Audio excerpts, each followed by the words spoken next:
হঠাৎ খুব টাকার প্রয়োজন হলে সূরা ইখলাস 21 বার পড়ুন, টাকার ব্যবস্থা হয়ে যাবে। আপনার যত টাকার প্রয়োজন ইনশাআল্লাহ হয়ে যাবে। শুধুমাত্র যখন আপনারা হঠাৎ দেখবেন যে টাকার প্রয়োজন হবে, সে সময় আপনারা শুধুমাত্র সূরা ইখলাসটি পড়বেন। এই আমলের নিয়মে 21 বার। আর আপনাদের আমলটি করার সময় যে সূরা ইখলাস পড়তে হবে, সেই সাথে আরো একটি ছোট্ট অক্ষরের দোয়া রয়েছে, সেই দোয়াটিও পড়তে হবে।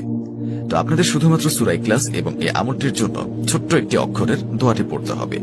তাহলে আপনারা যখন সূরা ইখলাস 21 বার পড়বেন এবং এই আমলটির দোয়া পড়বেন, তো তখনই দেখবেন যে আপনাদের কাছে টাকার ব্যবস্থা হয়ে গেছে। আপনাদের কাছে টাকা আসতেই থাকবে, আপনারা নিজেও তা বুঝতে পারবেন না। বন্ধুরা, ভিডিওটি শুরু করার আগে আসুন একটু প্রার্থনা করি। হে আল্লাহ, আমাদের হালাল ধন সম্পদ দান করুন। যারা হালাল ধন সম্পদ পেতে চান সকলেই কমেন্টে লিখুন আমিন, এবং এই ভিডিওটিতে একটি লাইক দিন, এবং যারা চ্যানেলটিকে সাবস্ক্রাইব করেননি চ্যানেলটিকে সাবস্ক্রাইব করুন। এই ভিডিওর লাইক টার্গেট 10,000, তাই সকলেই ভিডিওটিকে লাইক দিয়ে দিন। তো চলুন ভিডিওটি শুরু করা যাক। বিশেষ করে এই আমলটি খুব বেশি কাজে আসবে তখনই যখন আপনাদের হঠাৎ খুব টাকার প্রয়োজন হবে। সেটা হতে পারে যে কোনো দরকারে। আপনার যখনই টাকার প্রয়োজন হবে, আপনি একটু কষ্ট করে সূরা ইখলাসের এই আমলটি করবেন, তাহলে দেখবেন যে আপনাদের কাছে টাকার ব্যবস্থা হয়ে গেছে।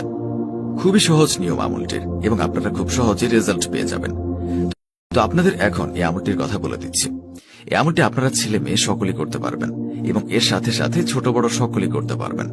যদি আপনারা এই আমলটি দ্বারা এই আমলটি করে খুব তাড়াতাড়ি টাকার রেজাল্ট পেতে চান, যখন আপনাদের টাকার দরকার সেই সময় টাকা পেতে চান, তাহলে কিন্তু আপনারা এই ভিডিওটি অবশ্যই মনোযোগ দিয়ে দেখবেন। তবে এই আমলটির নিয়ম কিন্তু আপনাদেরকে একদম ক্লিয়ার ভাবে সহজভাবে বুঝিয়ে দিচ্ছি। যখন আপনারা এই আমলটি করবেন, প্রথমে আগে আপনারা সূরা ইখলাস অবশ্যই মুখস্থ থাকতে হবে। আপনাদের যাদের মুখস্থ নেই তারা একটু কষ্ট করে মুখস্থ করে নেবেন, কারণ এই সূরা ইখলাস পড়ে যদি আপনারা আপনাদের টাকা পয়সার সমস্যা একদম সম্পূর্ণ শেষ করতে পারেন, তাহলে অবশ্যই আপনারা সূরা ইখলাসটি মুখস্থ করে নেবেন। এবং সূরা ইখলাসটি মুখস্থ করে নিলে অনেক ফজিলত রয়েছে। এই সূরার ভেতর অনেক শক্তি রয়েছে, যা আপনারা আগে মুখস্থ করুন, তারপরে বুঝতে পারবেন। তো সূরা ইখলাস আপনাদেরকে পড়তে হবে। তো তখন আপনারা অবশ্যই এই আমলটি করার জন্য শুদ্ধভাবে সূরা ইখলাসটি পড়বেন। আর আপনাদের যে দোয়াটি 21 বার পড়তে হবে, সেই দোয়াটি মাত্র আপনাদেরকে 3 বার উচ্চারণ করে শোনাচ্ছি। তাহলে আশা করি আপনারা বুঝতে পারবেন দোয়াটি হলো সুবহানাল্লাহ। আমি দোয়াটি আবারও বলছি, দোয়াটি হচ্ছে সুবহানাল্লাহ। এক শব্দের একটি দোয়া, সুবহানাল্লাহ।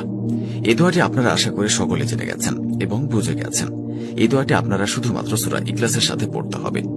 তো কতবার পড়তে হবে সেগুলো বলে দিচ্ছি। তার আগে নিজে পবিত্র আল কোরআন শরীফের সূরা ইখলাস রয়েছে, সেই সূরাটি আপনাদেরকে শুধুমাত্র 21 বার পড়তে হবে।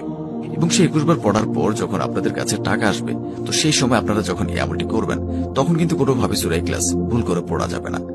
তো সূরা ইখলাস এখন আমি আপনাদেরকে মাত্র একবার তিলাওয়াত করে শোনাচ্ছি।